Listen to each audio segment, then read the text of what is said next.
Hello dear students, welcome to my channel ज़ेयर tutorial. इस video में हम एक्सरसाइज 12.2 के क्वेश्चन नंबर 1 को सॉल्व करेंगे और चैप्टर है हीरोन्स फार्मूला, क्लास 9 की किताब से, मैथमेटिक्स NCERT।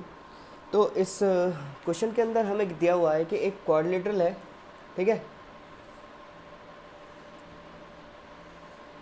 और ABCD इसका नाम दिया हुआ है। इसमें एंगल C जो है 90 डिग्री है, यानी राइट एंगल है, और इसमें AB की वैल्यू गिवन है 9 and 12.5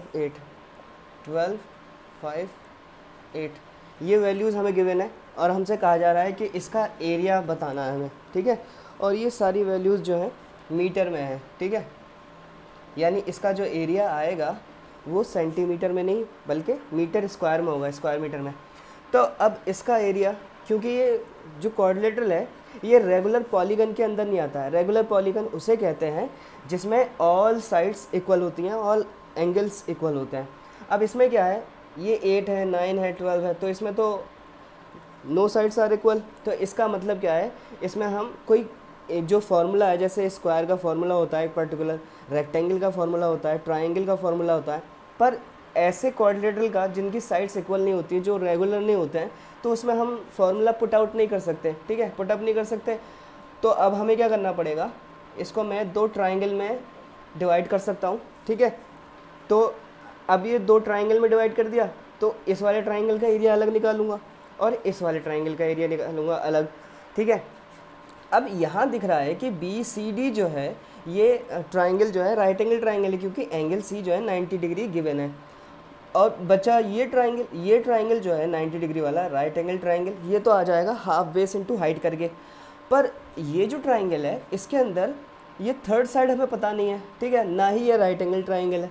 तो इसको हमें हीरोन्स फार्मूला से करना पड़े तब भी हमें थर्ड साइड चाहिए।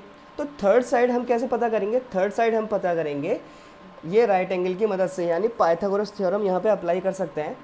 पाइथागोरस थ्योरम क्या होता है कि 90 डिग्री के ऑपोजिट में जो साइड्स होती है, यानी ये BD जो है हाइपोटेन्यूस हो जाएगी, और हाइपोटेन्यूस का स्क्वायर क्या होता है, perpendicular square plus base square के सम के बराबर होता है। ये होता है पाइथागोरस थ्योरम। तो हम पहले क्या करते हैं, इसका एरिया तो निकाल सकता हूँ ईजिली, तो यहाँ पर मैं पहले एरिया निकाल लेता हूँ BCD का। तो area of triangle BCD equal to half base into height, ठीक है। तो ये आ जाएगा, बेस हमें गिवन है 5, हाइट हमें गिवन है इस ट्राइंगल में 12, और ये हमें इजीली पता चल गया 30 स्क्वायर मीटर, ठीक है। तो एरिया ऑफ BCD तो निकल आया, ठीक है। अब एरिया ऑफ BCD निकालने के लिए मैं इसको थोड़ा अलग लिख लेता हूँ, ठीक है। ये जो मैंने एरिया निकाला है और इसको यहाँ लिख लेता हूँ, area of BCD equal to 30 square metre, ये मैं निकाल लिया। अब मुझे क्या चाहिए, मुझे चाहिए ABD का एरिया। तो उसके लिए मुझे थर्ड साइड पता करनी होगी, तो थर्ड साइड में पता करूँगा पाइथागोरस थ्योरम के ज़रिए से। तो बाय पाइथागोरस थ्योरम, मतलब PT का मतलब पाइथागोरस थ्योरम है, फुल फॉर्म अगर लिखना चाहो तो फुल फॉर्म भी लिख सकते हैं, पाइथागोरस थ्योरम, ठीक है। तो ये मैंने शॉर्टकट में PT लिख दिया है। तो पाइथागोरस थ्योरम क्या कहता है कि हाइपोटेन्यूस का जो स्क्वायर होता है वो परपेंडिकुलर स्क्वायर प्लस बेस के स्क्वायर के सम के बराबर होता है। अब यहाँ क्या है, हाइपोटेन्यूस क्या होगा, राइट एंगल के सामने वाली साइड हाइपोटेन्यूस होती है। तो इसका मतलब HP की जगह पे मैं लिख सकता हूँ BD का स्क्वायर, जो हमें असल में पता करना है इस ट्राइंगल के एरिया को पता करने के लिए, ठीक है। परपेंडिकुलर ये है हमारा 12 स्क्वायर, बेस हमारा 5 है तो 5 का स्क्वायर रहेगा, BD स्क्वायर इक्वल हो जाएगा, 5 का स्क्वायर होता है 144, ये होता है 25, तो ये दोनों सम होके हो जाएंगे 169, ठीक है। अब हमें पता है जब भी हम किसी स्क्वायर को ट्रांसपोज करते हैं दूसरी साइड में, तो वो क्या होता है, मतलब इसको यहाँ पे लिख देता हूँ कि BD का स्क्वायर है 169 के बराबर, ठीक है। अब BD पे से जो स्क्वायर हटेगा वो ट्रांसपोज होके रूट की शक्ल ले लेगा, तो यहाँ से हमें वैल्यू पता चल जाएगी 13 मीटर। तो भाई अब हमें पता चल गया कि ये जो हाइपोटेन्यूस थे, यानी थर्ड साइड जो हमें मालूम करनी थी, वो 13 मीटर आ चुकी है, ठीक है। 13 मीटर मैं इसको रब कर देता हूँ थोड़ा, यहाँ तक लिख लीजिए आप। तो अब थोड़ा रब करके फाइनली अब मुझे क्या पता करना है, मुझे पता करना है इसका एरिया। अब इसका एरिया पता चलेगा हीरोन्स फार्मूला से, ठीक है। तो बाई हीरोन्स फार्मूला, और हीरोन्स फार्मूला के अंदर हमें ट्राइंगल की 4 चीज़ें चाहिए होती हैं, ए बी सी, यानी तीनों साइड्स जो हमें पता चल चुके हैं। और एस चाहिए होता है। एस क्या होता है? एस होता है सेमी पेरीमीटर, यानी पेरीमीटर के आधे को हम एस से डिनोट करते हैं, ठीक है, पेरीमीटर जो भी होगा। और किसी भी पॉलीगन के लिए, चाहे वो ट्राइंगल हो या बहुत सारी साइड्स वाला पॉलीगन हो, तो उसका जो पेरीमीटर होता है, पेरीमीटर कहते हैं ये बाउंड्री का जो सम होगा वही पेरीमीटर कहलाता है। अपनी आसानी के लिए हम रेगुलर पॉलीगन के लिए फॉर्मूला बनाया हुआ है, ठीक है, तो उसका इस्तेमाल कर लेते हैं, वरना असल में पेरीमीटर क्या है? सम ऑफ ऑल द साइड्स, ठीक है। तो अब मैं यहाँ पे पहले लिख लेता हूँ। इन ट्राइंगल हम बात कर रहे हैं ए बी डी की, तो इसके अंदर हमें पता है ए की वैल्यू 13, बी की वैल्यू 8 और सी की वैल्यू 9। तो और मुझे क्या चाहिए? एस चाहिए। तो एस जो निकलता है सम ऑफ ऑल साइड, यानी A plus B plus C divide by 2, ठीक है। तो ये हो जाएगा 13 plus 8 plus 9 divide by 2 equal to 30 हो जाएगा ये पेरीमीटर, और डिवाइड बाई 2 इक्वल टू 15, यानी हमें एस की वैल्यू पता चल गई जो कि है 15 मीटर। तो फाइनली अब हम जो है हीरोन्स फार्मूला इस्तेमाल कर पाएंगे, ठीक है, जो कि होता है एरिया ऑफ ट्राइंगल निकालने के लिए। और हम कौन से ट्राइंगल का एरिया निकालना है? ए बी डी का एरिया निकालना है। A B D equal to ये होता है under root S, S minus A, S minus B, S minus C, ठीक है। अब इसके अंदर देखें, अगर हम एस की वैल्यू है 15, 15 माइनस ए की वैल्यू है 13, 15 माइनस बी की वैल्यू है 8 और 15 माइनस सी की वैल्यू है 9, ठीक है। और ये सारी वैल्यूज़ रूट के अंदर हैं, ठीक है। इतना आप लिख लीजिए, ठीक है, पॉज करके। अब मैं थोड़ा रब कर देता हूँ, ठीक है, लिखने के लिए। ये फिगर आप बना ही चुके हैं, तो अब मैं इसको भी रब कर देता हूँ। इसके बाद अब देखिए क्या करना है, माइनस करना होता है। और area triangle A B D की बात हो रही थी, तो 15 माइनस 13 हो जाएगा 2, 15 माइनस 8 हो जाएगा 7, 15 माइनस 9 हो जाएगा 6, और ये सारी बातें रूट के अंदर हैं। अब 15 को मैं लिख सकता हूँ प्राइम फैक्टराइजेशन के ज़रिए से। प्राइम फैक्टराइजेशन जो एलसीएम निकालते हैं ना 15, तो 3 5 ज़ा 15, 15 1 ज़ा 15, तो इसको 3 इंटू 5 लिख सकता हूँ, इंटू 2 इंटू 7, ऐसी 6 को मैं लिख सकता हूँ 2 इंटू 3। अब क्या करते हैं, रूट में से हम पेयर निकालते हैं, ठीक है। तो जिसका पेयर होगा उसको 1 टाइम बाहर निकालेंगे, यानी 3 का पेयर है तो 3 1 टाइम आएगा, 2 का पेयर है तो 2 1 टाइम आएगा, जिसका पेयर नहीं होता है वो अंदर ही रह जाता है। तो ये हो जाएगा 5 7 ज़ा 35, तो 35 का कोई रूट नहीं होता है ना। तो ये हो जाएगा फाइनली 6 रूट 35 स्क्वायर मीटर, ठीक है। अब हमें क्या पता करना था? क्वाड्रिलेटरल का जो ए बी सी डी था उसका टोटल एरिया पता करना था, ये आ गया। और ए बी सी डी का भी एरिया पता चल चुका, तो फाइनली हमें एरिया पता चल चुका है 6 रूट 35 स्क्वायर मीटर। तो एरिया जो होगा, एरिया किसका? क्वाड्रिलेटरल का, जो कि है ए बी सी डी, वो कितना होगा? इस वाले ट्राइंगल प्लस इस वाले ट्राइंगल, मतलब ये जो हमने इस तरीके से अपना एरिया डिवाइड कर दिया था 2 ट्राइंगल के अंदर, तो इसका एरिया पता चल चुका है, इसका भी एरिया पता चल चुका है। दोनों को सम करेंगे तभी तो पूरा क्वाड्रिलेटरल पता चलेगा, यानी area A B D triangle का और plus area B C D triangle का, तो हमें पता चल जाएगा फाइनली क्या है। तो एरिया ए बी डी का आ गया है 6 रूट 35 और 30 का हो गया है बी सी डी का 30 है। अब यहाँ पे क्या है, ये तो भाई इरेशनल नंबर है और ये है रैशनल नंबर, तो ये तो ऐड ही नहीं हो सकते। अब हम क्या करेंगे, इसको ये जो रूट है इसको हम पता करेंगे रूट 35 किसके बराबर है। तो अब रूट 35 पता करने के लिए 8th क्लास में एक हमें मेथड पता था, लॉन्ग डिवीज़न मेथड, ठीक है। तो मैं क्या करूँगा, पहले रूट 35 की वैल्यू पता करूँगा, ठीक है। तो रूट 35 की वैल्यू पता करने के लिए 6√35 है। तो मैं 35 की वैल्यू कैसे पता करूँगा, अप्रॉक्स में पता करूँगा कि लगभग ये किसके आसपास होगा। या तो आप ऐसा कर सकते हो कि 35 जो है किस स्क्वायर नंबर के बीच में आ रहा है। जैसे 35 जो है 25 एक स्क्वायर नंबर है और 49 स्क्वायर नंबर है, इन दोनों के बीच में 35 आ रहा है। तो 35 जो है किसके ज़्यादा करीब है, अगर हम ऐसे देखें तो 49 के थोड़ा सा करीब है ये। तो 49 तो होता है 7 का स्क्वायर और 25 होता है 5 का स्क्वायर।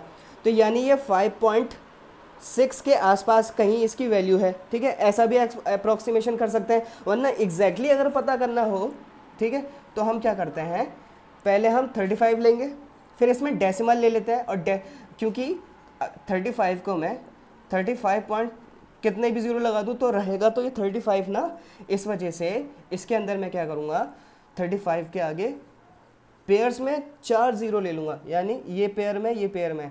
इसके बाद ये लिखने के बाद हम क्या करते हैं, इनकी पेयरिंग करते हैं। ठीक है, तो यहाँ पे दिख रहा है हमें 3 पेयर बन चुके हैं। अब हम क्या करते हैं, जो पेयरिंग कैसे करते हैं, राइट से लेफ्ट की तरफ पेयरिंग करना शुरू करते हैं। ठीक है, अब यहाँ पे हम क्या करेंगे, ये नॉर्मली इसके तरह नहीं होता है, जैसे मुझे 6 को डिवाइड करना हो 3 से, तो 3 2 6 हो जाएगा।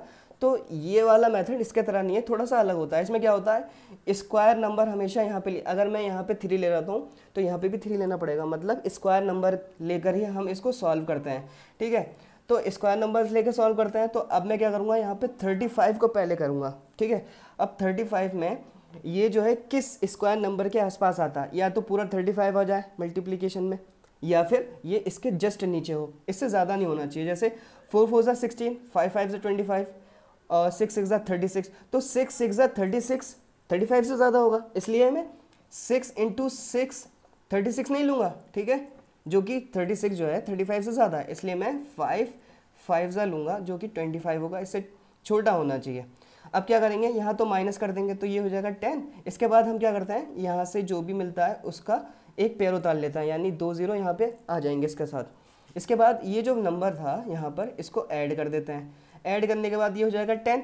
अब देखिए यहाँ पे क्या करना है कि जो नंबर यहाँ पे लेते हैं वही नंबर यहाँ पे लेंगे। फॉर एग्जाम्पल अगर मैं 1 ले लेता हूँ तो यहाँ पे मुझे 1 लेना पड़ेगा। अब यहाँ पे क्या होगा, मल्टीप्लिकेशन जो होगा वो 51 से नहीं होगा, ठीक है, बल्कि मल्टीप्लिकेशन इस नंबर का 101 का 1 से होगा सिर्फ, यानी इस तरीके से। ठीक है, अब हमें क्या जाना है, इसके आसपास जाना है, या तो 1000 आ जाए या फिर इसके जस्ट नीचे हो, जैसा कि हमने यहाँ पे देखा था। तो अगर मैं यहाँ, अब 1 लेने पर तो बहुत छोटा हो रहा है, अगर मैं यहाँ पे ले लूँ 9, ठीक है, और मुझे मल्टीप्लिकेशन कैसा करना पड़ेगा, 109 को 59 से नहीं करना पड़ेगा। ठीक है, हम मल्टीप्लिकेशन करेंगे 9 से। ठीक है, तो 9 9 से 81, 9 1 से 9, तो ये हो गया 981, क्योंकि जस्ट इसके नीचे ही आ रहा है ये। ठीक है, तो हम 9 ले लेते हैं। अब इसके बाद क्या, माइनस कर लीजिए। ठीक है, ये हो जाएगा 19। अब ये जो 2 ज़ीरो बचे हुए हैं पेयर्स में, वो इसके साथ आ जाएंगे, और ये जो 9 आया था वो यहाँ पे एडिशन में आएगा। तो 9 + 9 8 18, यानी 118 हो गया। अब क्या करेंगे, अगेन वही चीज़ करेंगे जो चीज़ यहाँ पे करी गई थी। ठीक है, यानी ऐसा नंबर लूँ मैं जो इसके आसपास आ जाए। ठीक है, अगर मैं यहाँ पे 1 लेता हूँ तो मुझे किससे मल्टीप्लाई करना पड़ेगा, ये पूरा नंबर हो गया 1181। मल्टीप्लिकेशन कैसा होगा, 591 से नहीं होगा, किससे होगा, सिर्फ 1 से होगा, जो यहाँ पे लिया गया है। तो ये तो हो गया 118, ये तो बहुत छोटा है। ठीक है, चलिए 2 से करके देख लेते हैं। अगर मैं यहाँ पे 2 ले लेता हूँ, ठीक है, तो यहाँ पे भी 2 लेना होगा क्योंकि स्क्वायर नंबर लेते हैं, तो ये हो जाएगा 1182। मल्टीप्लिकेशन करेंगे 592 से नहीं करेंगे, सिर्फ 2 से करेंगे। ठीक है, तो ये हो जाएगा 2 2 4, 8 2 16, 3 और 2। ये तो बहुत बड़ा नंबर हो गया। तो अब क्या है, अब तो कोई चारा नहीं बचा, तो हम 1 ही को लेकर मल्टीप्लाई करेंगे। तो ये हो जाएगा 1181 और माइनस में 1 1 और 7। ठीक है, अब यहाँ पे क्या है, हमारे पास 35.0000, इसका जो रूट आया है वो आया है 591। देखिए यहाँ पे क्या है, रूट के अंदर जब 4 डिजिट के बाद डेसिमल होता है तो इसके आंसर में 2 के बाद डेसिमल लगाया जाता है, ये याद रखना है। ठीक है, तो यहाँ पे जो रिज़ल्ट आया है हमारे पास रूट 35 का, वो कितना हो गया, 5.91 हो गया, ठीक है। तो इसको रब कर देता हूँ मैं, तो मेरे पास जो रिज़ल्ट था एरिया ऑफ क्वाड्रिलेटरल ABCD का वो था 6√35 + 30, ठीक है। तो मैंने √35 की वैल्यू जो है 5.91 निकाली हुई है, ठीक है, प्लस 30। तो मैं क्या करूँगा, पहले इसको इससे मल्टीप्लाई कर लूँगा, 5.91 × 6, क्योंकि अब ये मल्टीप्लाई हो सकते हैं, यहाँ पे नहीं हो सकते थे, क्योंकि रैशनल इरेशनल का कभी भी मल्टीप्लिकेशन होता है तो ऑलवेज इरेशनल ही होता है। इरेशनल क्या होते हैं, जो नॉन टर्मिनेटिंग नॉन रिपीटिंग होते हैं, यही तो चैप्टर 1 में पढ़ा था क्लास 9 के। तो 6 1 = 6, 9 6 = 54 एंड 5 6 = 30 एंड ये हो जाएगा 35, ठीक है। तो ये कितना होगा 35.46 + 30। तो अब ये आसानी से ऐड हो सकता है, बिल्कुल ऐड हो सकता है। कैसे ऐड होगा, 35.46 में 30 जोड़ना है। अब ये 30 है ना, 30 में तो कोई डेसिमल नहीं है, तो जिसमें डेसिमल नहीं होता है उसके लास्ट में डेसिमल होता है, यानी 30 को 30.0 लिख सकते हैं। तो मैं क्या करूँगा, डेसिमल के नीचे रखूँगा। अब इस डेसिमल के बाद कितना है, 1 डिजिट है, इस डेसिमल से पहले कितने डिजिट है, 30 है। तो इस तरीके से डेसिमल वाले नंबर को ऐड किया जाता है, ठीक है। तो ये हो जाएगा 65.46 स्क्वायर मीटर, ठीक है। इसको राउंड ऑफ करेंगे तो ये हो जाएगा, क्योंकि राउंड ऑफ कैसे करते हैं, लास्ट वाले को देखते हैं 5 से ज़्यादा है या इक्वल है, ठीक है। तो ये जो है 5 से ज़्यादा है तो इसके जस्ट बगल में जो डिजिट है वो 1 से इंक्रीज हो जाएगा, यानी ये आ गया हमारा अप्रॉक्स में कितना, 65.5 square metre. So this is the answer. अगर कोई भी चीज़ इसके अंदर एक भी कोई ऐसा टर्म है या कोई ऐसी बात जो आपके समझ में नहीं आई होगी तो please let me know, comment के ज़रिए ही जान पाऊँगा। अब मुझे तो बस कमेंट के ज़रिए ही जान पाना होता है, ठीक है। तो this was all about question number 1।